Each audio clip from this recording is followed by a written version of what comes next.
జ్యోత్స్న ఎవరు చూడకుండా ఇంట్లో నుండి బయటికి వెళ్ళాలి అని అర్ధరాత్రి గేట్ తీసుకొని బయటికి వస్తూ ఉంటుంది. అప్పుడే ఒక వ్యక్తి ముసుగు వేసుకొని వచ్చి జ్యోత్స్నని ఆపుతాడు. ఇంకా ఎవరు నువ్వు ఎవరు అని జ్యోత్స్న చాలా టెన్షన్ పడుతూ చూస్తూ ఉంటుంది. అప్పుడే ఆ ముసుగు తీయడంలో అందులో పారిజాతం ఉంటుంది. గ్రానీ నువ్వా, ఎందుకు నన్ను ఇలా భయపెడుతున్నావు, నా వెంట పడుతున్నావేంటి గ్రానీ అని అంటూ ఉంటే, ఏంటే దాస్ ఎక్కడున్నాడో కనిపెట్టాలి కదా, నువ్వు ఎక్కడికి వెళ్తున్నావు అని ఆ పారిజాతం అరుస్తూ ఉంటుంది. అయినా ఏంటి గ్రానీ నువ్వు ఇలా చేస్తున్నావు అని అంటూ ఉంటుంది. ఇంకా అప్పుడే కార్తీక్ అక్కడికి వచ్చి మీరు తప్పించుకొని వెళ్ళకుండా చేస్తున్నాం పెద్ద మేడం గారు అని జ్యోత్స్నని లోపలికి తీసుకొని వెళ్తాడు. ఇంకా శివనారాయణ, దశరథ అందరూ జ్యోత్స్నని తిడుతూ ఉంటారు. ఇంకా దాంతో పారిజాతం జ్యోత్స్నని లోపలికి తీసుకొని వెళ్తుంది.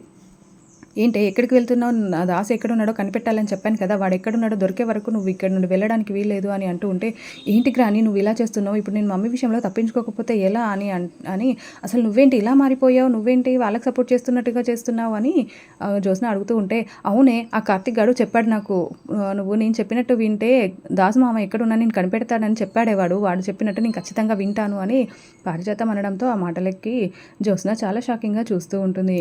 ఇంకా ఆ తర్వాత దశరథ కార్తిక్తో మాట్లాడుతూ ఉంటారు. అసలు ఏం జరుగుతుందిరా, జ్యోత్స్న ఎందుకు ఇలా చేస్తుంది, అసలు ఆ బ్లడ్ టెస్ట్ రిపోర్ట్స్ ఎందుకు మ్యాచ్ అవ్వలేదు, మళ్ళీ ఒకసారి చేపిస్తే బాగుండేదేమోరా, నాకు మళ్ళీ ఒకసారి చేపిస్తే బాగుండు అనిపిస్తుంది అని చెప్తూ ఉంటే, నువ్వు ఎన్నిసార్లు టెస్ట్ చేయించినా అది మ్యాచ్ అవ్వదు మామయ్య అని కార్తిక్ మనసులో అనుకుంటూ ఉంటాడు.